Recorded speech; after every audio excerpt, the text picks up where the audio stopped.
সন্তানকে আল্লাহ তাআলা দুনিয়ার অলংকার হিসাবে অভিহিত করেছেন।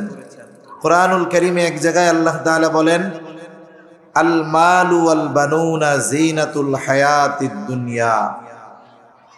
মাল সম্পদ এটা হলো দুনিয়ার অলংকার। আবার এই মাল সন্তান সম্পদ এটা দুনিয়ার অলংকার। আবার এই সন্তান সম্পদের ব্যাপারে আল্লাহ তাআলা বলেন, ইন্নামা আমওয়ালুকুম ওয়া আওলাদুকুম ফিতনা। আল্লাহ তাআলা বলেন, সন্তান সম্পদ এগুলো তোমাদের জন্য ফিতনা, পরীক্ষা। তাহলে সন্তান সম্পদকে আল্লাহ তাআলা দুনিয়ার অলংকার বলছেন, আবার এই সন্তান সম্পদকে আল্লাহ তাআলা ফিতনা বলে অভিহিত করেছেন। তা এই দুনিয়ার অন্যতম এক দামি নেয়ামত হলো সন্তান। কিয়ামতের ময়দানে মানুষকে যেমন তার সম্পদের ব্যাপারে জিজ্ঞাসা করা হবে, কিয়ামতের ময়দানে আল্লাহ তাআলা বান্দাকে স্পেশাল যে প্রশ্নগুলো করবে এর মধ্যে একটি প্রশ্ন হলো যে তুমি দুনিয়াতে কিভাবে পয়সা উপার্জন করছো আর উপার্জিত পয়সা কিভাবে ব্যয় করছো। যেই 5টি প্রশ্নের জবাব দেওয়া ছাড়া কোনো মানুষ এক চুল পরিমাণ নড়াচড়া করতে পারবে না। এর মধ্যে অন্যতম একটি প্রশ্ন, সম্পদ কিভাবে উপার্জন করেছ আর উপার্জিত সম্পদ কিভাবে ব্যয় করছো। অনুরূপভাবে দুনিয়ায় আল্লাহ তাআলা যাদেরকে সন্তান দিয়েছেন তাদের সন্তানদের ব্যাপারেও কিয়ামতের ময়দানে আল্লাহ তাআলা পিতাকে, অভিভাবককে জিজ্ঞাসা করবে। এজন্য এ দুনিয়াতে প্রত্যেকটা অভিভাবকের কাছে, পিতার কাছে সন্তানের কিছু হক পাওনা আছে। আমরা অনেক সময় মনে করি যে হক মনে হয় শুধু পিতামাতাই সন্তানের কাছে পায়, সন্তান মনে হয় পিতামাতার কাছে কোনো হক পায় না। এজন্য অনেক সময় অনেক মুরব্বী, অনেক বৃদ্ধ, বয়োবৃদ্ধ মানুষ এসে উলামা ইকরামের কাছে বলে যে হুজুর, আমার জীবনের সর্বস্ব ব্যয় করে আমি আমার 3টা ছেলেকে লেখাপড়া করিয়েছি। একজন ইঞ্জিনিয়ার, একজন বড় ডাক্তার, একজন বিদেশে থাকে, অনেক বড় চাকরি করে। তা উনি বলেন সব কিছু ত্যাগ করে, নিজের ভিটা বাড়ি সব শেষ করে এদেরকে লেখাপড়া করাইলাম, এত উচ্চ শিক্ষিত বানাইলাম। ঢাকা শহরে প্রত্যেকের 10 তলা বাড়ি আছে, কিন্তু আফসোস জীবনের এই পড়ন্ত বেলায় যেই পিতা আমি সব শেষ করে তাদেরকে মানুষ বানালাম, তাদের 10 তলা বাড়িতে তো জায়গা বহুদূর, তাদের বাড়ির গাছতলায়ও আমার জায়গা হয় না। এরকম অনেক পিতা আছে না নাই? কত পিতা আছে সন্তান তাকে গোয়াল ঘরের মধ্যে রেখে দিয়েছে। আবার এখন আমাদের দেশে সময়ের সাথে সাথে আমরা দেখতেছি বৃদ্ধাশ্রম বাড়তেছে। বৃদ্ধাশ্রম ঢাকা শহরে অনেক আছে, অনেক প্রত্যন্ত অঞ্চলে গ্রামে বৃদ্ধাশ্রম আছে।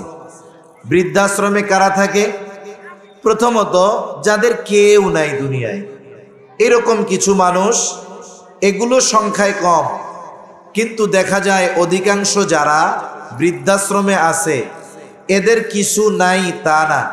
দেখা যায় এদের সন্তান সন্ততি অনেক সম্পদের মালিক, কিন্তু এই বৃদ্ধটাকে এখন ঘরের বোঝা মনে হয়, এই জন্য এই বৃদ্ধকে এখন বৃদ্ধাশ্রমে এনে রেখে গেছে। এমনটা আপনারা দেখছেন তো নাকি? আচ্ছা, এখানে যারা আছেন বিবাহ করেছেন অথবা করেন নাই, সন্তান অনেকের বিবাহ করেছে কিন্তু সন্তান অথবা হয়তো অনেকের হয় নাই, কিন্তু এই আশা কি কেউ করে জীবনের পড়ন্ত বেলায় বার্ধক্যে মিল্টন সমাদদারের সেই ওই বৃদ্ধাশ্রমে যেন তার স্থান হয়, এরকম কি কেউ চান? কেউ চায় না। সমাজের উচ্চ স্তর থেকে একেবারে নিম্ন স্তরের মানুষ কেউ চায় না যে জীবনের শেষ সময়গুলো বৃদ্ধাশ্রমে কাটুক আর সন্তানের দ্বারা জীবনের শেষ সময়ে সে অবহেলার শিকার হোক। এরকম অনেক মানুষ আছে যারা সন্তানদেরকে জাগতিক শিক্ষায় অনেক উচ্চ শিক্ষিত করেছেন, কিন্তু আফসোস অনেক বড় ডিগ্রিধারী হয়েছে ঠিক, সন্তানকে অনেক সম্পদ উপার্জনের রাস্তা বাতলিয়ে দিয়েছেন ঠিক, কিন্তু বাস্তবে মানুষ হওয়ার জন্য যা করার দরকার ছিল ওই অভিভাবক ওই সন্তানকে বাস্তবে মানুষ হওয়ার জন্য যা দরকার সেটা করে নাই।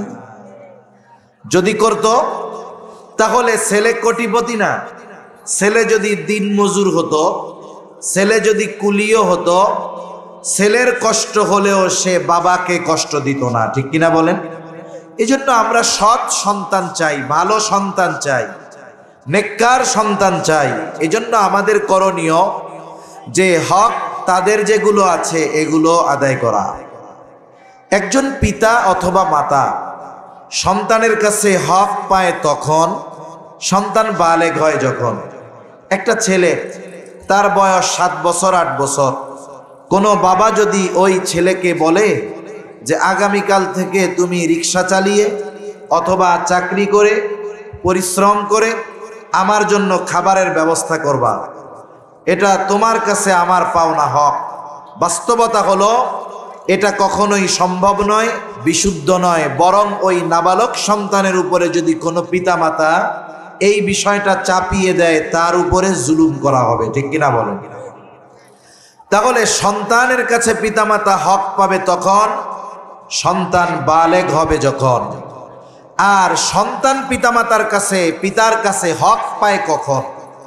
খলিফাতুল মুসলিমিন হযরত ওমর রাদিয়াল্লাহু তাআলা আনহু, ওনার কাছে একটা লোক সন্তানের ব্যাপারে অভিযোগ নিয়ে গেছে যে খলিফাতুল মুসলিমিন, আমার সন্তান আমার হক আদায় করে না। হযরত ওমর রাদিয়াল্লাহু তাআলা আনহু ছেলেটাকে বললেন, কি ব্যাপার, তোমার ব্যাপারে তোমার পিতা যেই অভিযোগ দিচ্ছে এটা কি সত্য? এইবার ছেলেটা হযরত ওমর রাদিয়াল্লাহু তাআলা আনহুকে পাল্টা প্রশ্ন করতেছে যে খলিফাতুল মুসলিমিন, হক কি শুধু সন্তানের কাছেই পিতামাতা পায়? সন্তান কি পিতামাতার কাছে কোনো হক পায় না? প্রশ্ন বুঝতে পারছেন তো? ছেলে কি বলছে, হক কি শুধু আমার কাছেই পিতামাতা পাবে? আমি কি পিতার কাছে কোনো হক প্রাপ্য নই? খলিফাতুল মুসলিমিন হযরত ওমর রাদিয়াল্লাহু তাআলা আনহু বলেন, হ্যাঁ, প্রত্যেকটা সন্তান তার পিতার কাছে কিছু হক পায়। 1 নম্বর হক প্রত্যেকটা সন্তানের কি হক? বলে একজন নেককার মা, একজন ভালো মা প্রত্যেকটা সন্তানের হক। এখন বলেন তো, এই পৃথিবীতে বিবাহ আগে হয় নাকি সন্তান আগে হয়? তার মানে যিনি বিবাহ করেন নাই, ভবিষ্যতে হয়তো করবেন, সন্তান যার হয় নাই, বিবাহের পরে আল্লাহ তাআলা চাইলে হবে, এই অনাগত সন্তানের একটা হক পিতার উপরে অলরেডি হয়ে আছে যে ওই সন্তান তার পিতার কাছে একজন নেককার মা পাওনা। ঠিক কিনা বলো? এজন্য যেই ছেলে বিবাহ করার সময় দিনদারিত্বকে প্রাধান্য দেয় না, দিনদার মেয়ে দেখে বিবাহ করে না, ও প্রথমতই সন্তান দুনিয়ায় আসার আগেই সন্তানের হক নষ্ট করে বসে থাকে। সন্তান দুনিয়ায় আসার আগেই সন্তানের হক নষ্ট করে সে বসে আছে। এজন্য রাসূল আকরাম সাল্লাল্লাহু আলাইহি ওয়াসাল্লাম হাদিসের মধ্যে জানিয়ে দেন, মানুষ 4টি জিনিস দেখে বিবাহ করে। কয়টা জিনিস? 4টা জিনিস। কয়টা জিনিস? একটু জোরে বলেন, একটু শিখি আমরা, শিখলে কাজে লাগবে না? 4টা জিনিস দেখে বিবাহ করে। 1 নাম্বার জামাল, সৌন্দর্য দেখে বিবাহ করে। এরপরে মাল দেখে বিবাহ করে, সম্পদ টাকা পয়সা দেখে বিবাহ করে। 3 নাম্বার বংশ দেখে বিবাহ করে। 4 নাম্বার দিনদারিত্ব দেখে। স্পেশাল ভাবে নবীজি দিনদারিত্বের ব্যাপারে বলেন, ফাযফার বিদাতিদ দ্বীন, তোমরা দিনকে প্রাধান্য দাও। বাকি 3টা পরিপূর্ণ আছে। অনেক উচ্চবংশীয় নারী, সম্পদেরও অভাব নাই, সৌন্দর্যে মিস ওয়ার্ল্ড ফেল, কিন্তু তার মধ্যে দিনদারিত্ব নাই। এই দিনহীন, এই 3 গুণে গুণান্বিত নারীকে ঘরে আনো, তাহলে অবস্থা কি হবে? বিবাহের আগে মানুষ চেহারা দেখে, বিবাহের আগে সম্পদ দেখে, বিবাহের আগে বংশ দেখে, আর বিবাহের পরে চরিত্র দেখে। ঠিক কিনা বলেন? মনে করেন 3টাই তার মধ্যে আছে, শিক্ষিতও আছে, সাথে সাথে সম্পদেরও মালিক, উচ্চবংশীয়, চেহারাও সুন্দর, কিন্তু বিবাহের পরে দেখলো তার চরিত্র খারাপ, বলেন তো ওই ঘরে তখন দাম্পত্য জীবন সুখী হওয়া তো বহু দূরের কথা, ওই ঘর দুনিয়ার ছোটখাটো একটা জাহান্নামে পরিণত হয়ে যাবে, ঠিক কিনা বলে?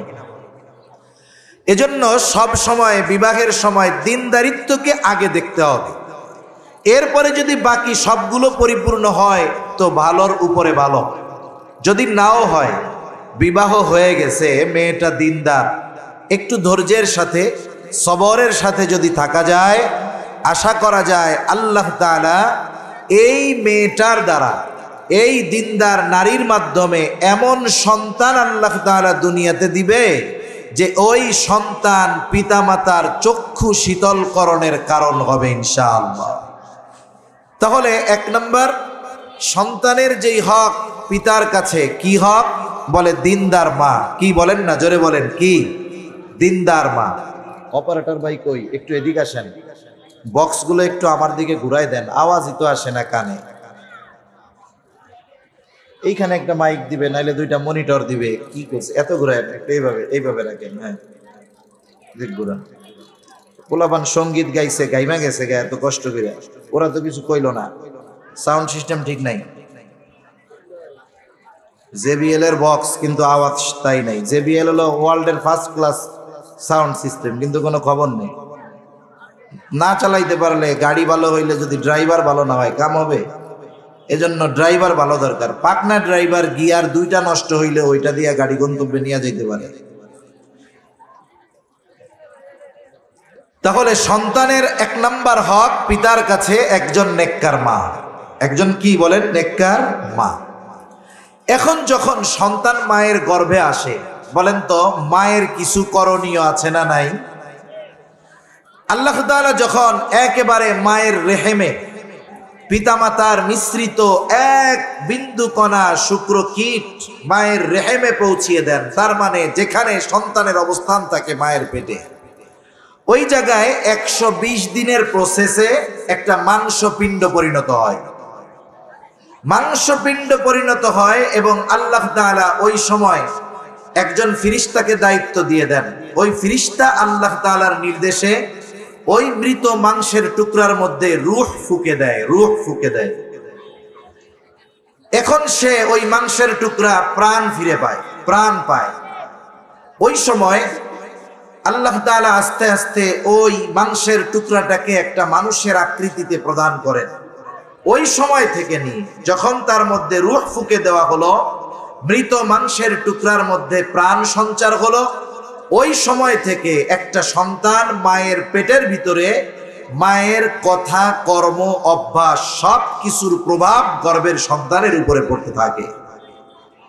আমেরিকার একজন ডাক্তার, তিনি অনেক গবেষণার পরে যারা গর্ভবতী নারী এদেরকে নিয়ে সেমিনার করেছেন এবং উনি বলেছেন যে আমার যুগ যুগ ধরে গবেষণার ফলাফল হলো, কোনো মেয়ে যদি চায়, কোনো নারী যদি চায় যে আমার ছেলেটা ভালো গায়ক হবে, কণ্ঠটা যেন সুন্দর হয়, তাহলে সে যেন গান শুনে। উনি বলতেছে আর কি, ওরা তো আর মুসলিম না, অমুসলিম, এই জন্য বলতেছে সে যেন গান শুনে।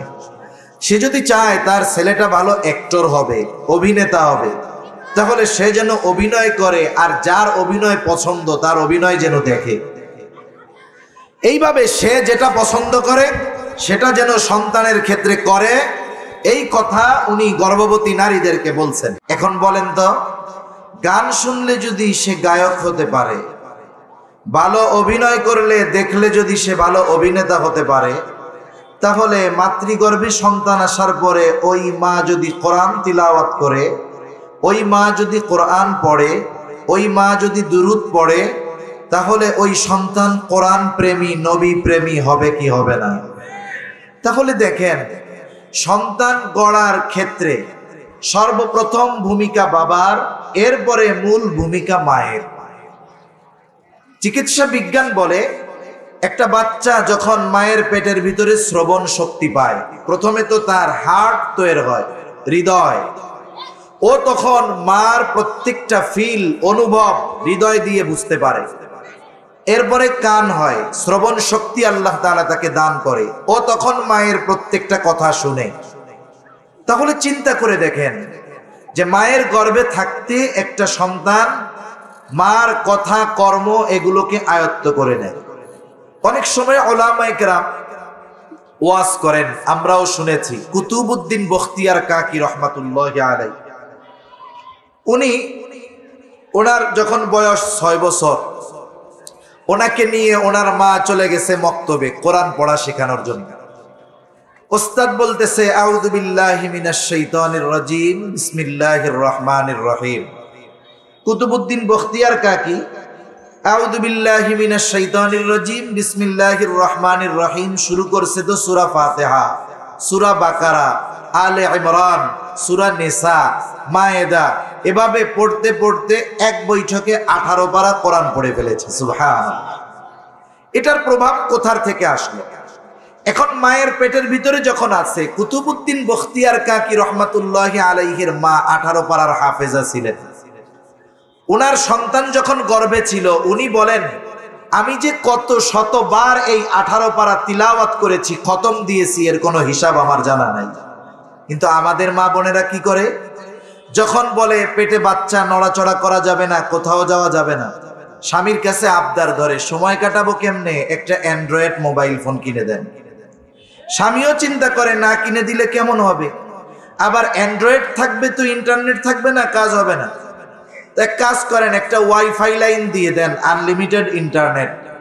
এইবার উনি ওনার এই গর্ভকালীন সময়টা মোবাইল দেখে, ইন্টারনেট দেখে আনন্দ উদযাপন করে সময় অতিবাহিত করেছে। এর পরিপূর্ণ প্রভাব সন্তানের উপরে পড়ছে। এই জন্য ওই সন্তান দুনিয়ায় ভূমিষ্ঠ হওয়ার কয়েকদিন পর থেকেই মোবাইল দেখলে লাফায়া ওঠে। ঠিক কিনা বলেন? আমরা আমাদের আগামী প্রজন্মকে নিজেরা নিজেদের হাতে শেষ করতেছি, এটা দুঃখের বিষয়। কুতুবউদ্দিন বখতিয়ার কাকি রহমাতুল্লাহি আলাইহির মতো সন্তান কেন হচ্ছে না? এর ব্যর্থতা আমাদের। এরপরে সন্তান দুনিয়ায় ভূমিষ্ঠ হলো। সন্তান দুনিয়ায় আসার পরে সন্তানের হক আছে না নাই? প্রথম হক কি? সন্তান যখন দুনিয়ায় আসবে, তার ডান কানে আজান, বাম কানে ইকামত দিতে হবে। ডান কানে আজান, বাম কানে ইকামত। আমাদের দেশের অনেক মানুষ জানে না। কি করে? ছেলে হইছে নানার বাড়িতে, মায় ফোন দিছে বা শাশুড়ি ফোন দিছে মেয়ের স্বামীর কাছে যে তোমার তো একটা ছেলে হইছে। রাত বাজে 3টা। এখন ছেলের তো দিনদারিত্ব নাই। ও রাত 3টার সময় ফোন দিছে ইমাম সাহেবকে অথবা মুয়াজ্জিন। রাত 3টার সময় কি ইমাম আর মুয়াজ্জিনকে দাওয়াত খাওয়ার জন্য ফোন দেয় নাকি? কেউ মরলেই না ফোন দেয়, ঠিক কিনা? এখন ইমাম সাহেব ফোন দইরাই বলে, ভাই কে মরছে, কে মরছে? বলে, হুজুর কেউ মরে নাই, আমার একটা ছেলে হয়েছে, একটু আজান দিয়ে দেন। তাহলে ছেলে হলো কোথায়? খবর আসলো কোথায়? আজান দিবে কোথায়? আজান, ডান কানে আজান, বাম কানে ইকামত। ছেলে হোক আর মেয়ে হোক, ওখানে যদি কোনো পুরুষ থাকে তো দিল, না থাকলে এই বাক্যগুলো, শব্দগুলো একজন নারী সেই নিজে উচ্চারণ করলেই হয়ে যাবে। এর দ্বারা একটা গভীর তাৎপর্য আছে। একটা বাচ্চা, প্রত্যেকটা মানুষ, আল্লাহ তাআলা আদম আলাইহিস সালাম থেকে যখন আমাদেরকে বের করেছেন একত্রে, সকলের রূহ আল্লাহ তাআলা আদম আলাইহিস সালামের পিঠ থেকে বের করেছেন। আমরা আলমে আর ওয়াহ, রূহের জগতে ছিলাম। ওখান থেকে আল্লাহ তাআলা আমাদের পাঠিয়েছেন আলমে বাতন, মায়ের পেটের ভিতরের ওই জগতে। ওখান থেকে আমরা এসেছি আলমে দুনিয়ায়। আলমে দুনিয়ায় আসার আগ পর্যন্ত এই শিশুটা খুব সেফটির মধ্যে ছিল। মায়ের পেটের ভিতরে আল্লাহ তাআলা তাকে 3 স্তরের নিরাপত্তা দিয়ে রেখেছে। কয় স্তরের? 3 স্তরের। আল্লাহ তাআলা বলেন ফি করারিম মাকিন, একেবারে সুরক্ষিত এক স্থানে আল্লাহ তাআলা ওই বাচ্চাটাকে রাখছে। সে যখন দুনিয়ায় আসছে, এই জায়গায় সুরক্ষিত নয়, অরক্ষিত। অনেক ধরনের জার্ম আছে, অনেক পাপাচার আছে, অনাচার আছে। এই অনাচার, পাপাচার, খারাপ শব্দাবলী তার কানে দুনিয়ায় আসার আগে, এই শব্দগুলো পৌঁছানোর আগে তার কানে আল্লাহ তাআলার বড়ত্বের আওয়াজ পৌঁছে দিতে হবে। ঠিক কিনা বলে? জানাজার নামাজে আজানও নাই, ইকামতও নাই। আছে নাকি আজান ইকামত? আজান ইকামত নাই। আজান ইকামত তো দুনিয়ায় আসার সাথে সাথে হয়ে গেছে। বুজুর্গানে দিন বলেন, এখানে একটা হিকমত আছে। বলেন তো, আপনাদের মসজিদে আজান হলো, আজানের 15 মিনিট পরে নামাজের জন্য দাঁড়ালো। ইমাম সাহেব দাঁড়িয়ে গেলেন, মুয়াজ্জিন সাহেব ইকামত দিলেন।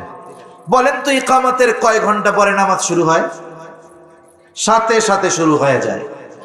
এখানে বুজুর্গানে দিন বলেন, দুনিয়ার হায়াতটাকে ওই রকম মনে করো।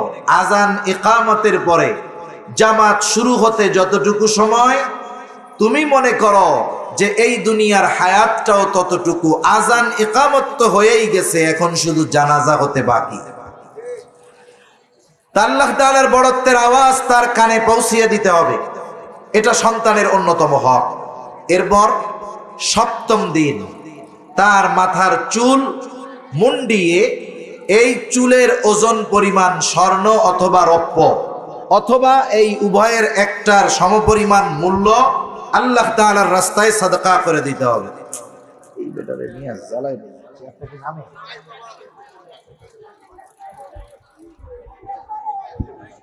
এই পরিমাণ স্বর্ণ অথবা রৌপ্য অথবা তার সমমূল্য সাদকা করে দিতে হবে। এটা সন্তানের অন্যতম গুরুত্বপূর্ণ একটি হক। আবার 7ম দিন যখন হবে, এটা ব্যালেন্স রাখতে পারবে যতটুকু দেখেন। হ্যাঁ, ঠিক আছে। এরপরে 7ম দিন আর একটা বিষয় আছে। 7ম দিন তার সুন্দর একটা নাম রাখতে হবে। কি নাম রাখতে হবে? সুন্দর নাম। আমাদের দেশে নাম রাখার ক্ষেত্রে আমরা যেটা সুন্দর নাম, ভালো নাম, এটাকে রাখি গোপন। আর ডাক নাম কি রাখি? রনি, জনি, টনি, রকি, এরকম নাম আছে না নাই? এগুলো কি কোনো মুসলমানের নাম হতে পারে? নাম ধরে ডাকার সাথে সাথে বোঝা যাবে তার ধর্মীয় পরিচয় নামের মধ্যেই পাওয়া যাবে। হাদিসের মধ্যে আসছে, নবীজি সাল্লাল্লাহু আলাইহি ওয়াসাল্লাম বলেন, আল্লাহ তাআলার কাছে সবচাইতে প্রিয় নাম হলো আব্দুল্লাহ আর আব্দুর রহমান। আব্দুল্লাহ আর আব্দুর রহমান। সমাজে যদি আব্দুল্লাহ আর আব্দুর রহমান বেশি হয়ে যায়, তাহলে আল্লাহ তাআলার গুণবাচক যত নাম আছে এই নামগুলোর সাথে আবদুন যোগ করে তার নাম রাখবে। যেমন আব্দুর রহিম, আব্দুস সামাদ, আব্দুল মালিক, আব্দুল খালেক, এরকম নামের লোক আছে না নাই? এই ধরনের নামগুলো আমরা একটু আদবের সাথে ডাকবো। আব্দুল মালিক, আব্দুল খালেক, আব্দুস সামাদ। কিন্তু দেখা যায় আমরা কি ডাকি? সামাদ, সামাদ, সামাদ, মালিক, মালিক, মালিক। অনেক সময় অনেকে নামকে ব্যঙ্গ করে ডাকে, ও মালিক কে, ও সামাদ ডাকে, কি ডাকে না? এটা জাহেলিয়াতের সময়ের একটা কর্ম। নবীজি সাল্লাল্লাহু আলাইহি ওয়াসাল্লাম কারণ নামকে ব্যঙ্গাত্মক ভাবে উচ্চারণ করতে নিষেধ করেছেন। এজন্য ডাক নামটাও সুন্দর হতে হবে। বুজুর্গানে দিন বলেন, মনে করেন একজন তার সন্তানের নাম রাখছে ইব্রাহিম। ইব্রাহিম কার নাম? আল্লাহ তাআলার খলিল, মুসলিম মিল্লাতের পিতা, তার নাম ইব্রাহিম আলাইহিস সালাম। হয়তো কিয়ামতের দিন আল্লাহ তাআলা ডাক দিবেন, ইয়া ইব্রাহিম। এই ডাক শুনে যত ইমানদার আছে, ইব্রাহিম নামের যত মানুষ আছে, সবাই আল্লাহর কাছে হাজির হয়ে যাবে। আল্লাহ তাআলা বলবেন, তোমরা আসছো কেন? বলে, আপনি তো আমাদের ডাকলেন। আরে আমি তো ডেকেছি আমার খলিল ইব্রাহিমকে। বলে, আমাদের নামও তো ইব্রাহিম। কিয়ামতের দিন আল্লাহ তাআলা বান্দাকে মাফ করার বাহানা খুঁজবে, কিভাবে মাফ করা যায়। আল্লাহ তাআলা হয়তো তখন বলবে, যাও, আমার খলিলের সাথে তোমাদের নাম মিল থাকার কারণে আমি তোমাদেরকে মাফ করে দিলাম। এজন্য সন্তানদের ভালো নাম রাখবো তো ইনশাআল্লাহ। এরপরে 7ম দিন আর একটা কাজ, আকিকা করা। হাদিসের মধ্যে আসছে 7ম দিন, না পারলে 14তম দিন, না পারলে 21তম দিন সন্তানের আকিকা করা। ছেলে যদি হয় তাহলে 2টা ছাগলের দ্বারা, মেয়ে হলে 1টা। যদি কারো অ্যাবিলিটি ছেলে হইছে 2টা নাই দেওয়ার মতো, 1টা দিয়েই যথাসময়ে আকিকা সম্পাদন করবে। কিন্তু অনেক মানুষ আছে অ্যাবিলিটি থাকার পরেও বলে, ঠিক আছে কোরবানির সাথে দিয়ে দি মনে। কোরবানির সাথে আকিকা এটা জায়েজ, হারাম না, নিষেধ না। তবে আমার সুন্নাহ আমল করার সুযোগ থাকার পরেও, সুন্নাতের উপরে আমল করার সুযোগ থাকার পরেও কেন আমি জায়েজের দিকে যাব? এজন্য যদি সন্তান হওয়ার পরে 7ম দিন, 14তম দিন অথবা 21তম দিনে 1টা ছাগল দিয়েও যদি আকিকা করার সুযোগ থাকে, এটা করে ফেলতে হবে।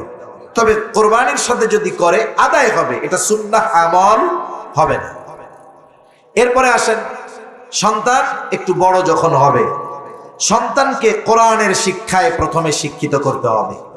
আবার সন্তানের যখন জবানে বুলি ফুটবে, কথা বের হওয়া শুরু হবে, একটা বাচ্চা 1 বছর বয়স বা তার কম মাঝে মধ্যে আব্বু আব্বু আম্মু আম্মু ভুলে চুলে ডাইকা ফেলে, ঠিক না? ও কিন্তু বুইজা ডাকে না, এমনিই মুখ দিয়া উচ্চারণ হয়ে গেছে আব্বা আব্বা বা আম্মা আম্মা। এই শব্দ যদি আব্বা আম্মা ওই 9 বছরের বাচ্চার মুখে শুনে, বলেন তো খুশি হয় কি হয় না? বাপ খুশি হইয়া সবাইরে বলে আমার ছেলেটা 9 মাসেই আমার আব্বা ডাকা শুরু করছে, কি খুশি। মা খুশি হয়ে যায় যে 9 মাসেই আমার ছেলেটা আমাকে ডাকা শুরু করছে। একটু বলেন তো, আমি আপনি আব্বা আব্বা ডাকলে খুশি হই, ওই সন্তানকে যদি আমি আব্বা আব্বা না শিখাইয়া আল্লাহ আল্লাহ শিখাই, আর আমার শেখানো এই শব্দ বলি যদি সে উচ্চারণ করে, আর সে আজিমের মালিক খুশি হবে কি হবে না? এজন্য চেষ্টা করব সন্তানের জবান দিয়ে প্রথম উচ্চারিত বিশুদ্ধ শব্দটা যেন আল্লাহ হয়, এই প্রচেষ্টা আমরা করব ইনশাআল্লাহ। এখন সন্তানকে মা দুধ পান করাবেন, মারও কিছু করণীয় আছে। এই পৃথিবীতে অনেক বুজুর্গের ইতিহাস আছে। এই বুজুর্গদের বুজুর্গ হওয়ার পেছনে অবদান তাদের মায়েদের। আল্লামা আবুল হাসান আলী নদভী রহমাতুল্লাহ আলাইহি, উনি রত্নগর্ভা মাদেরকে নিয়ে, তার মানে বড় বড় মনীষীদের মাদের জীবনী নিয়ে একটা বই লিখছে।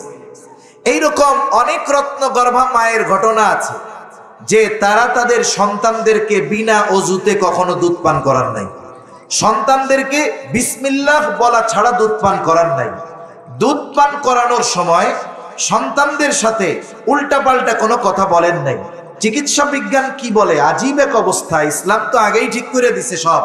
এখনকার মায়েরা দুধ পান করায় আর মোবাইল টিপে, দেখছেন নাকি আপনারা? দুধ পান করায় আর মোবাইল টিপে। চিকিৎসা বিজ্ঞান বলতেছে কেউ যদি দুধ পান করায়, এই সময় তার উচিত সন্তান যদি জাগ্রত থাকে, তার চেহারার সাথে চোখের সাথে মায়ের চোখ থাকবে। এতে মা এবং সন্তানের মধ্যে হৃদ্রতা, মোহাব্বত, ভালোবাসা আরো বাড়বে। আর সে যদি সন্তান দুধ পান করতেছে, সে অন্যদিকে খেয়াল দিয়া মোবাইল টিপতেছে, তাহলে এই মায়ের প্রতি সন্তানের ভালোবাসা, মোহাব্বত পয়দা হবে না। এজন্য আমাদের মাদের জন্য শিক্ষণীয় বিষয় যে সন্তানকে দুধ পান করানোর সময় এ বিষয়টা খেয়াল রাখা। বরং কি উচিত? বরং উচিত উনি যেই সূরাগুলা জানেন, এই সূরাগুলো তিলাওয়াত করা, উনি যেই দোয়া দুরুদ গুলো জানেন তিলাওয়াত করা, দুরুদ শরীফ পাঠ করা। উনি যদি এগুলো করেন তাহলে কি হবে? এই ছোট বাচ্চা এগুলো শুনতে শুনতে এক সময় মায়ের অজান্তে তার মুখস্থ হয়ে যাবে, ঠিক কিনা বলেন? কুতুবউদ্দিন বখতিয়ার কাকি রহমাতুল্লাহি আলাইহির মা যখন নিয়ে গেছে ওস্তাদের কাছে, তিলাওয়াত করতেছে, বাচ্চা 18 পারা পড়ে ফেলছে। ওস্তাদ জিজ্ঞাসা করতেছে, কি ব্যাপার, আপনি সন্তানকে 18 পারার হাফেজ বানায়া এরপরে কেন আমার কাছে আনছেন? কুতুবউদ্দিন বখতিয়ার কাকির মা বলে, আমি তো আমার ছেলেকে পড়াই নাই। ওস্তাদ জিজ্ঞাসা করে, আপনি কি এইগুলার এই 18 পারার হাফেজা? বলে, হ্যাঁ হাফেজা। সন্তান যখন আমার গর্ভে ছিল, এই মাইকে কথা বলা যায় না, সন্তান যখন আমার গর্ভে ছিল তখন আমি এই 18 পারা কতবার যে তিলাওয়াত করেছি তার কোনো হিসাব নাই। আবার যখন সন্তানকে আমি দুধ পান করিয়েছি, এমন কোনো দিন নাই যে এই 18 পারার তিলাওয়াত আমি সম্পূর্ণ করি না। 18 পারা উনি এতবার শুনাইছে। উনি বলতেছে, ওস্তাদ এভাবেই কথা হোক, এভাবেই সুন্দর হইতেছে, সুর টুর দরকার নাই। তাহলে এই 18 পারা আমি এতবার তিলাওয়াত করেছি, হিসাব নাই। প্রত্যেক দিন এক খতম আমি আমার সন্তানকে কোলে নিয়ে তিলাওয়াত করেছি। ওস্তাদ এবার বলতেছে, তাহলে এই তিলাওয়াত আপনার সন্তান শুনে শুনে এই 18 পারার হাফেজ হয়ে গেছে। সুবহানাল্লাহ। আজীব হওয়ার কোনো কিছু নাই, অবাক হওয়ার কোনো কিছু নাই। এই যে আমরা মাঝে মধ্যে দেখি, এখনো একটা ভিডিও ফেসবুক ইন্টারনেটের মধ্যে আছে, 3 বছরের বাচ্চা, কয় বছরের? 3-3.5 বছরের বাচ্চা না 4 বছরের বাচ্চা, আলজেরিয়ার সম্ভবত। এখনো সে বাংলা, তার ভাষায় কথা বলতে পারে না, অথচ মায়ের কোলে সে পবিত্র কোরআনুল কারীমের যেখান থেকেই তার মা পড়ে এরপর থেকে সে গড়গড় করে পড়ে দেয়। সুবহানাল্লাহ।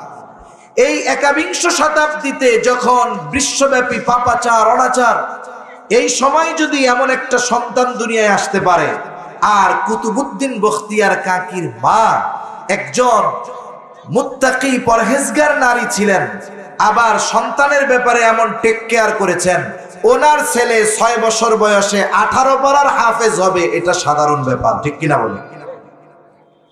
সেজন্য সন্তান যখন দুধ পান করবে, মায়ের উচিত এই সন্তানকে কোলে নিয়ে দুধ পান করানোর সময় কোরআন তিলাওয়াত করা, দুরূদ শরীফ পড়া, এতে তার প্রভাব সন্তানের উপরে পড়বে।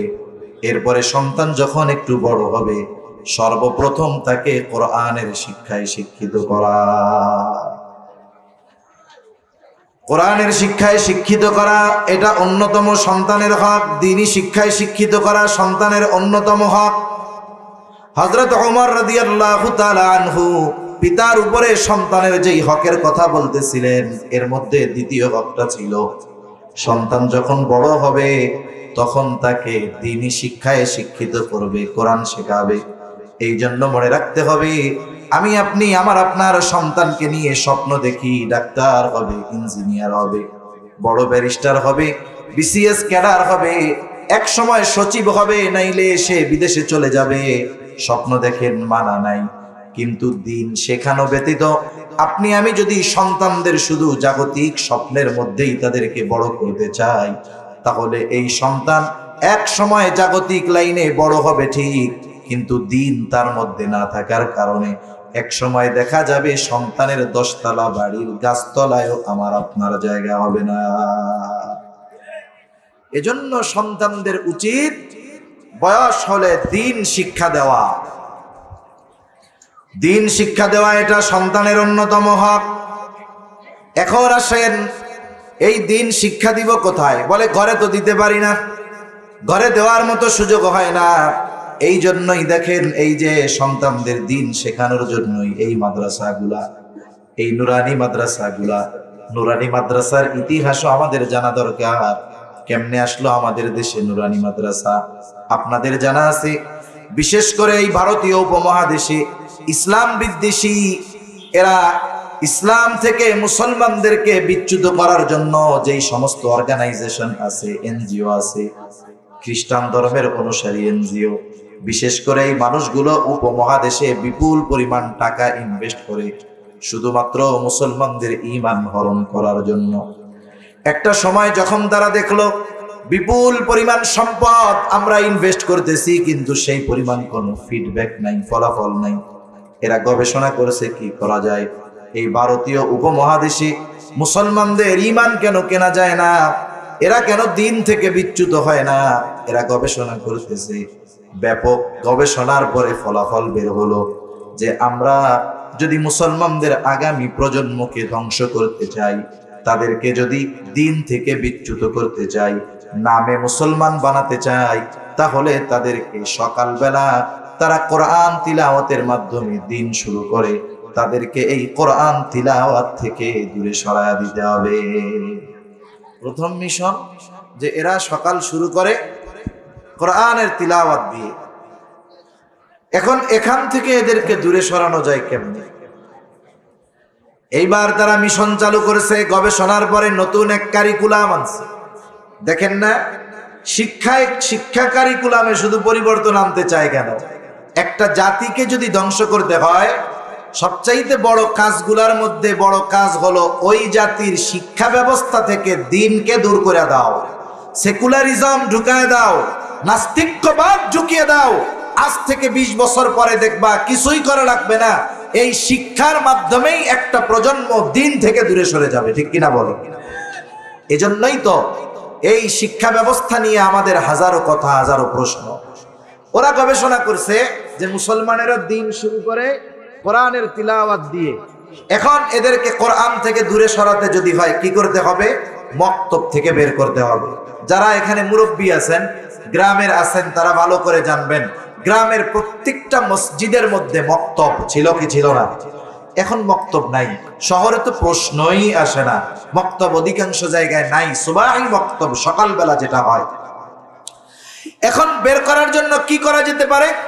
তারা এক কারিকুলাম তৈরি করছে যে ছোট বাচ্চারা আসবে কিন্ডারগার্টেনে শেখাবে কি বলে, ছোট থাকতেই তাদেরকে ইংরেজি, অঙ্ক, সাধারণ জ্ঞান সহ 4-5টা বই পড়ানো হবে। তার বয়স যখন 4, প্রথম তাকে প্লেতে দেওয়া হবে, এরপরে নার্সারি, এরপরে কেজি, এরপরে 1। আর আমরা ছোটবেলায় সরাসরি গেছি ক্লাস 1-এ, ঠিক কিনা বলে? মুসলমানদের মধ্যে যখন এই শিক্ষার খবর পৌঁছায় দেওয়া হলো, আমাদের চাহিদা হলো অল্পতে যদি বেশি পাই, লোভ সামলাইতে পারি না। এইবার তারা এই কারিকুলামকে পছন্দ করলো। প্রথম দিকে যত কিন্ডারগার্টেন ছিল সবগুলো পরিচালিত হতো খ্রিস্টান মিশনারির তত্ত্বাবধানে, এনজিওদের তত্ত্বাবধানে। ওইখানেই থাকতো তাদের ক্লাস। আর তাদের ক্লাস রুটিন ছিল সকালবেলা 6টা থেকে 9টা বা 10টা, এই সময় শুরু হইতো ক্লাস। এখন বলেন তো, সকালে যেই ছেলেটা মক্তবে যায়, সে যদি কিন্ডারগার্টেনে ভর্তি হয়, তার কি মক্তবে যাওয়ার সুযোগ আর আছে? সুযোগ নাই। আস্তে আস্তে মক্তব খালি, সব চলে গেছে কিন্ডারগার্টেনে। একটা সময় দেখা গেল বেসরকারি ভাবে অনেক কেজি স্কুল চালু হয়ে গেল, কিন্ডারগার্টেন চালু হয়ে গেল, মক্তবগুলো সার শূন্য। আসলে ওলামায়ে কেরাম ভবিষ্যতের কথা চিন্তা করে, ওলামায়ে কেরাম মানুষের ঈমানের কথা চিন্তা করে, ওলামায়ে কেরাম জাতির কল্যাণের কথা চিন্তা করে। এই জন্য তারা চিন্তা করলেন কেজি স্কুলের এই ভাইরাস তাদের মধ্যে যেমন ভাবে ঢুকছে, এটাকে নির্মূল করা কঠিন, কিন্তু বিকল্প কিছু আনা দরকার, বিকল্প ব্যবস্থা করা দরকার। এইবার কি করা হলো বলে, কারি বেলায়েত সাহেব রহমাতুল্লাহি আলাইহি, উনি সহ আরো অনেক উলামায়ে কেরাম এইবার নতুন এক পদ্ধতির আবিষ্কার করলেন, যার নাম দিলেন নুরানি পদ্ধতি। বাস্তবিক কথা হলো, নাম যেমন নুরানি, এই মাদ্রাসার সিলেবাস গুলাও ওই রকম নুরানি। নাম যেমন নুরানি, সিলেবাস ওই রকম নুরানি। এই নুরানি মাদ্রাসায় পড়লে লাভটা কি? ওনাদের কারিকুলাম সাজাইলেন কেমনে?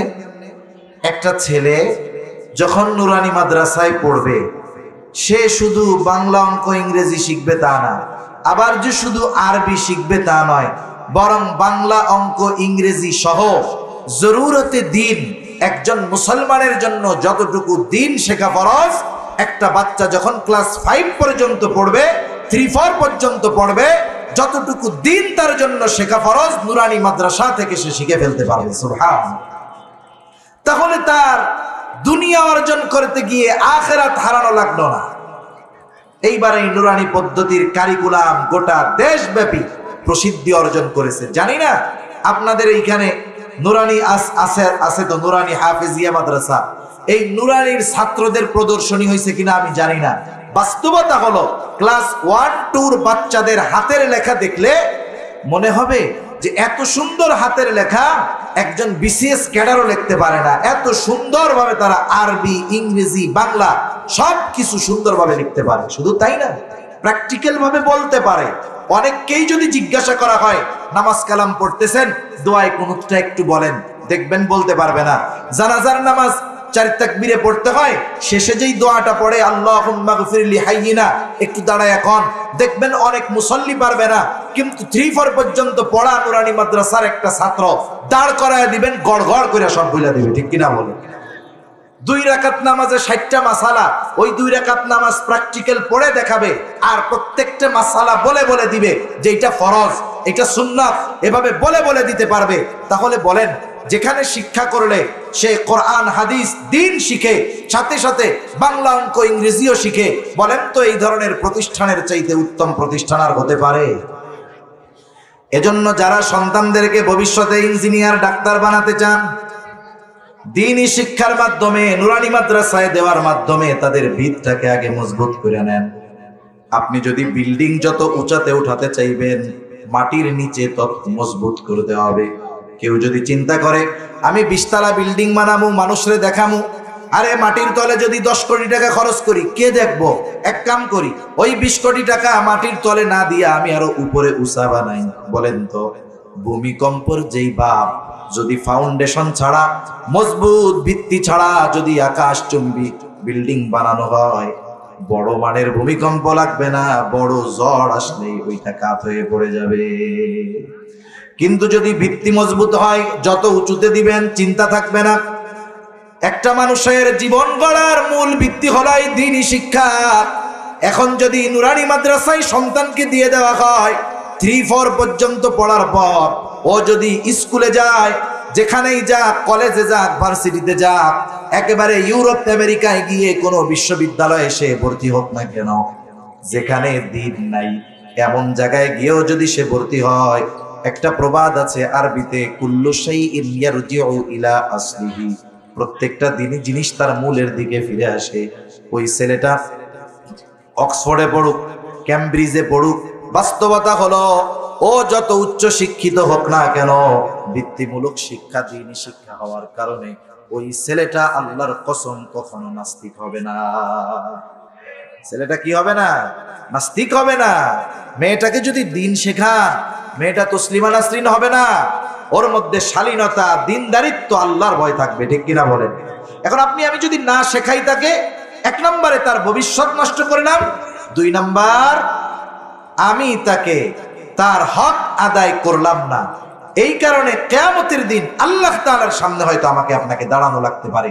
এজন্য প্রাইমারি শিক্ষা দিব দ্বীনি শিক্ষা। কি শিক্ষা বলেন? দ্বীনি শিক্ষা। এরপরে তার অন্যতম হক, 7 বছর বয়স যখন হবে সন্তানকে নামাজের আদেশ করতে হবে। কয় বছর বয়সে? 7 বছর। কয় বছর? 7 বছর বয়সে নামাজের আদেশ। 10 বছরে নামাজ না পড়লে তাকে প্রহার করতে হবে। আমার এই বছরের মাহফিলে সবচেয়ে বাজে মাইক পাইছি আজকে, অলরেডি গলা ব্যথাই দিচ্ছে, বুক ব্যথাচ্ছি। 7 বছর বয়সে নামাজের আদেশ, 10 বছর বয়সে নামাজ না পড়লে পিটাইতে হবে। এখন আপনি বলেন, 7 বছর বয়সে যদি তাকে নামাজের আদেশ করতে চান, তাহলে আদেশ করার আগে ওই কাজে তাকে অভ্যস্ত করার দরকার আছে না নাই? তাহলে বোঝা গেল আরো আগের থেকে নামাজে অভ্যস্ত করতে হবে তাকে। এখন আপনি নামাজে অভ্যস্ত কোন পদ্ধতিতে করবেন? 1 নাম্বার পদ্ধতি, বাসায় যদি ছোট বাচ্চা থাকে, মসজিদের যেই সুন্নাতগুলা মসজিদে পড়তেন আপনি বাসায় পড়ায় অভ্যস্ত হবেন। তাহলে কি হবে? মহিলারা নামাজ পড়ে অন্দরমহলে, আর পুরুষেরা পড়ে খোলা জায়গায়। আপনি যখন আপনার ড্রয়িং রুমে নামাজে দাঁড়িয়ে যাবেন, আপনার 2 বছরের বাচ্চা, 3 বছরের বাচ্চা, দেখবেন গায়ে যদি কোনো কিছু নাও থাকে, টুপি একটা মাথায় দিয়া আপনার আমার পাশে এসে নামাজে দাঁড়িয়ে যাবে। পিতা যেটা করে সন্তান সেটাকে ভালো মনে করে। পিতা যেটা করে সন্তান সেটাকে ভালো কাজ করে। পিতা যদি খারাপ কোনো কিছু করে, সন্তান ভালো মনে করে ওই কাজটা করে। আমি একজনের উদাহরণ দিই। এক বাপ সিগারেট খায়, ছোট বাচ্চা 2.5 বছর 2 বছর বয়স। ওই বাচ্চার সামনে সিগারেট খায়, সিগারেটের পাশা পেছনের টুক বাপ ফালাই দিয়ে অন্যদিকে চলে গেছে। ওই বাচ্চা আস্তে আস্তে গিয়া ওইটা উঠে টানতেছে, মনে করছে বাপ খাইছে, এতে ফজিলত আছে, ও টানা শুরু করছে। তার মানে দেখেন, বাচ্চা অনুকরণ প্রিয়, এজন্য বাবা যেটা করে সে সেটা করবে। আমি আপনি যদি ঘরে নামাজ পড়ি, ওরা আমাদের সাথে নামাজ পড়বে। হতে পারে আপনার গাড়ির উপরে একটু খেলাধুলা করবে, করুক না। সুবহান রাব্বিয়াল আ'লা অন্যদিন 5 বার বলতেন, আজকে 15 বার বলেন, 17 বার বলেন, তাতে কি নামাজ নষ্ট হয়ে যাবে না? এজন্য বাসায় সুন্নাত পড়ার মাধ্যমে বাচ্চাদেরকে নামাজে অভ্যস্ত করা যেতে পারে। এরপরে যখন আর একটু বড় হবে, 4-5 বছর বয়স, কথা বললে বোঝে, 6 বছর বয়স, বাবা সাথে করে করে মসজিদে আনায় অভ্যস্ত হতে হবে। আসলে আমাদের দেশে ছোট বাচ্চাদের মসজিদে আনায় আমরা অভ্যস্ত নই। এর কয়েকটা কারণ আছে। একটা কারণ হলো আমাদের দেশের মসজিদের মধ্যেও কিন্তু একটা রাজত্ব চলে। বুঝেননি? মসজিদের রাজত্ব। ওই জায়গায় প্রেসিডেন্সিগিরি চলে। দেখা যায় একজন তার বাচ্চাকে মসজিদে এনেছে, ছোট বাচ্চা সাধারণত দৌড়াদৌড়ি করতে পারে, একটু কথা বলতে পারে, স্বাভাবিক। বাবারে বাবা, সভাপতি সাহেব ঘাটটা ফুলাইয়া এমন এক ঝাড়ি বাপ আর পোলারে একসাথে দেয়, এক ঝাড়ির ঠেলায় বাপও চিন্তা করে মসজিদে আর যাওয়ার দরকার নেই। ছোট বাচ্চা মসজিদে একটু আলোচনা করুক, দৌড়াদৌড়ি করুক, কি হয়েছে? রাসূলুল্লাহ সাল্লাল্লাহু আলাইহি ওয়াসাল্লাম নামাজ পড়াচ্ছেন, আসর বা মাগরিবের নামাজ। রাসূল সাল্লাল্লাহু আলাইহি ওয়াসাল্লাম নামাজের মধ্যে 1 রাকাতে সিজদায় গেছেন। একটা সেজদা অনেক লম্বা করেছেন। রাসূলুল্লাহ সাল্লাল্লাহু আলাইহি ওয়াসাল্লাম যখন নামাজে আসছেন, পাশে নিয়ে আসছেন নাতি হুসাইন রাদিয়াল্লাহু তাআলা আনহুকে। নামাজে সেজদায় গেছে, শিশু হুসাইন রাদিয়াল্লাহু তাআলা এক লাফে নানার ঘাড়ের উপরে ওইটা গোড়া বানায় ফেলছে। দেখবেন আপনি আমি যদি বাসায় নামাজ পড়ি, ছোট বাচ্চা যদি থাকে, সেজদায় গেলে ঘাড়ের উপরে ওইটা গোড়া ছাড়ানো শুরু করে। নবীজির ঘাড়ের উপরে ওইটা খেলা শুরু করছে। সেজদা তো নবীজি লম্বা করতেছে। একজন সাহাবী চিন্তা করতেছে কোনো অঘটন ঘটে গেল কিনা। এইবার সে সেজদা থেকে মাথা উঠায় দেখে নবীজি সেজদায়, আর তার ঘাড়ের উপরে ওনার নাতি খেলা করতেছে। তিনি আবার সেজদায় চলে গেলেন, কিছু বলেন নাই। আমাদের দেশে হইলে কি করবো? তাই মাঝে মধ্যে ফেসবুকে দেখি অমক হুজুর সেজদার মধ্যে ইন্তেকাল করছে, মাথা উঠায় যদি দেখতো যে হুজুর মরছে না বাইসা, যেটা দেখতো, ঠিক না? আর যদি দেখতো মসজিদের পাশ থেকে হুজুরের ছোট পোলা হুজুরের গাড়ির উপরে খেলতেছে আর হুজুর সেজদা লম্বা করতেছে, তাইলে দাঁড়াইয়া কইতো, হুজুর ওই দরজা দিয়া পোলারে নিয়ে বাইরে আন, বাকি নামাজ আমরা পড়ালো মনে। ঠিক কিনা বলেন? নবীজি কি করছে? নবীজি সেজদা লম্বা করেছেন, নামাজ শেষ হলো। ওই সাহাবীও কিছু বলে নাই। সাহাবায়ে কেরামের মধ্য থেকে একজন প্রশ্ন করে, ইয়া রাসূলুল্লাহ, ওই রাকাতের ওই সেজদাটা আপনি অনেক লম্বা করেছেন, কোন ওহী নাজিল হয়েছে কিনা? নবীজি বলেন, না, কোন ওহী নাজিল হয় নাই। তাইলে লম্বা করার কারণ কি? বলে, আমি যখন সেজদায় গেলাম, আমার নাতি হুসাইন আমার উপরে উঠে খেলা শুরু করলো। সে অতৃপ্ত থাকবে এটাকে আমি পছন্দ করলাম না। সে যখন খেলা করে তৃপ্ত হলো, এরপরে আমি সেজদা থেকে মাথা উঠালাম। একজন ছোট বাচ্চার খেলাকে প্রাধান্য দিয়ে নবীজি জামাতে সেজদাকে প্রলম্বিত করেছেন। আমাদের মসজিদগুলোর মধ্যে বাচ্চারা আসলে আমরা ধমক দিয়ে বের করে দেই। অনেক সময় কি হয়, কোন মসজিদে যদি জিলাপি টিলাপি দেয়, ছোট বাচ্চারে নিয়ে আসছে, তখন কয়, হ্যাঁ ভালোই, বাফেও নেও পোলায়ও নেও, এই যে লজ্জা দিয়ে দিলাম। এসব ঠিক না। ছোট বাচ্চাকে নিয়ে আসছে, ধমক দিবেন কেন? আরব বিশ্বের দেশগুলাতে মসজিদের সাথে ছোট পার্ক থাকে, যেন ওরা আগ্রহী হয়ে মসজিদে আসে। মসজিদ কমিটির তো উচিত ছিল ছোট বাচ্চা মসজিদে আসছে তার জন্য চকলেটের ব্যবস্থা করা। আওয়াজ যদি করে একটু আদর করে বোঝানো, এটা আল্লাহর ঘর, এখানে জোরে কথা বলে না। একবার দুইবার কয়েকবার বারবার বললে এক সময় দেখতেন ও তো কথা কইতো না, অন্য ছোট বাচ্চারা যদি কথা কইতো তাহলে ঠিক কিনা বলেন? কিন্তু আমরা আমাদের বাচ্চাদেরকে নিজেরাই নামাজি হিসাবে গড়ে তুলতে পারতেছি না। আবার দেখেন, নামাজি যদি নিজে হই, আমার আহাল পরিবারকে যদি নামাজি বানাই, তাইলে লাভ মূলত আমার। আল্লাহ তাআলা কোরআনুল কারীমের মধ্যে জানিয়ে দেন, আপনি আমি যদি আমার আপনার আয়ের ভিতরে রিজিকের মধ্যে বরকত চাই, কি করণীয়? করণীয় বিষয়গুলোর মধ্যে একটা করণীয় এইটা। আল্লাহ তাআলা বলেন, ওয়া'মুর আহলাকা বিস-সালাতি ওয়াসতাবির আলাইহা লা নাসআলুকা রিজকা নাহনু নারযুকুকা ওয়াল আকিবাতু লিত-তাকওয়া। আল্লাহ রাব্বুল আলামিন বলেন, তুমি তোমার অধীনস্থ যারা আছে তাদেরকে নামাজের আদেশ দাও। ওয়াসতাবির আলাইহা, তুমিও তার উপরে অটল থাকো। তার মানে তুমি নামাজি হয়ে যাও, ঘরের মানুষগুলাকেও নামাজি বানাও। লাভ কি হবে? আল্লাহ তাআলা বলেন, বান্দা, লা নাসআলুকা রিজকা, আমি আল্লাহ তোমার কাছে রিজিক চাই না, কিন্তু তুমি নামাজি যদি হয়ে যাও, তোমার অধীনস্থ তোমার সন্তান, তোমার স্ত্রী, তোমার কন্যা যদি নামাজি হয়ে যায়, কি লাভ? বলে, উভয়ে যখন নামাজি হয়ে যাবা, নাহনু নারযুকুকা, তোমরা নামাজি হওয়ার কারণে আমি আল্লাহ তোমাকে রিজিক দিয়ে দিব। সন্তান নামাজি হইলে পিতার লাভ, সন্তান নামাজি হইলে কার লাভ? শুধু আখিরাতের লাভ না দুনিয়ারও লাভ আছে? জোরে বলেন না। দুনিয়ার লাভ আছে না নাই? আরে দুনিয়ারটা চিন্তা করে ফুলা বন্ডে নামাজি বানাই, আখিরাতেরটা আল্লাহ চাইলে এমনি পাওয়া যায়। তাহলে সন্তান 10 বছর হলে নামাজের জন্য প্রহার করতে হবে। হযরত চলে আসছে, হ্যাঁ তাকবীর দে একটা, নারায়ে তাকবীর, মাশাআল্লাহ। হযরত চলে আসছে, 1-2 মিনিটের মধ্যে বসেন, 1-2 মিনিটের মধ্যে আমি আলোচনা শেষ করে দিতেছি। তাহলে 7 বছরের নামাজের তাগিদ 10 বছরের নামাজের জন্য প্রহার করতে হবে। এরপরে সন্তান যখন বালেগ হবে তথা প্রাপ্তবয়স্ক হবে, প্রাপ্তবয়স্ক হইলে কি করণীয়? বলে অধীনস্থ যার যে অভিভাবক সে বিবাহ দিবে তার উপযুক্ত প্রাপ্তবয়স্ক সন্তানদেরকে। এখন বিবাহ দেয় নাই প্রাপ্তবয়স্ক সন্তান, সে যদি যৌবনের তাড়নায় কোনো অন্যায় করে, গুনাহ করে, তাহলে হাজী সাহেব পিতা উপযুক্ত সন্তানকে বিবাহ না দেওয়ার কারণে অপরাধ না করেও হাজী সাহেবের আমলনামায় গুনাহ যোগ হতে থাকবে। মেয়েটার বিবাহের বয়স হয়েছে, বিবাহ দেয় নাই, মেয়েটা যদি যৌবনের কারণে পাপাচারে লিপ্ত হয়, তাহলে সে যে পাপ করবে তার গুনাহ পিতার আমলনামায়ও যোগ হয়ে যাবে। এজন্য এই হকগুলো যদি আমরা সন্তানদের আদায় করি, তাহলে আল্লাহ না করুন কিয়ামতে যদি ওরা জাহান্নামীও হয়ে যায়, পিতাকে দোষারোপ করতে পারবে না। কিন্তু যদি হকগুলো আদায় না করি, আমি আপনি জান্নাতি ঠিক আছে, কিন্তু সন্তান আল্লাহ না করুন জাহান্নামী হয়ে গেল, ও সেই দিন আল্লাহর দরবারে অভিযোগ দায়ের করবে, রব্বানা ইন্না আতা'না সাদাতানা ওয়া কুবারা'না ফাদাল্লুনা সাবিলা। ও আমার রব, আমার বড়রা, আমার অভিভাবকরা আমাদেরকে পথচ্যুত করেছে, আজকে আপনি তাদের আযাব দ্বিগুণ করে দেন, লানত বর্ষিত করেন। বলেন তো, দুনিয়াতে কোনো পিতা যদি সন্তানের কারণে অপমানিত হয়, ওই পিতার কি ভালো লাগে? সেজন্য আখিরাতেও অনেক পিতা সন্তানের হক আদায় না করার কারণে ওই সন্তানের কারণে অপমানিত হবে, লজ্জিত হবে।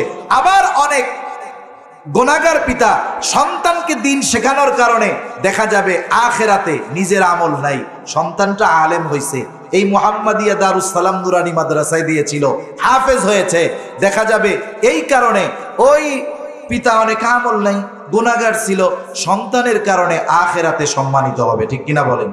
এজন্য আমাদের মিশন হবে, আমরা সন্তানদেরকে টাকা কামানোর মেশিন বানাবো না, আমরা সন্তানদেরকে দিন শিক্ষা দেওয়ার মাধ্যমে প্রকৃত মানুষে পরিণত করব। বলেন ইনশাআল্লাহ। আল্লাহ তাআলা আমাদের উপরে অধীনস্থদের যেই হকগুলো আছে, হকগুলো যথাযথভাবে আদায় করার তৌফিক আল্লাহ দান করেন। সকলে বলি আমিন। ওয়া আখিরু দাওয়ানা আলহামদুলিল্লাহি রাব্বিল আলামিন। আসসালামু আলাইকুম ওয়া রাহমাতুল্লাহি ওয়া বারাকাতুহু। সুবহানাকা আল্লাহুম্মা ওয়া বিহামদিকা আশহাদু আল্লা ইলাহা ইল্লা আনতা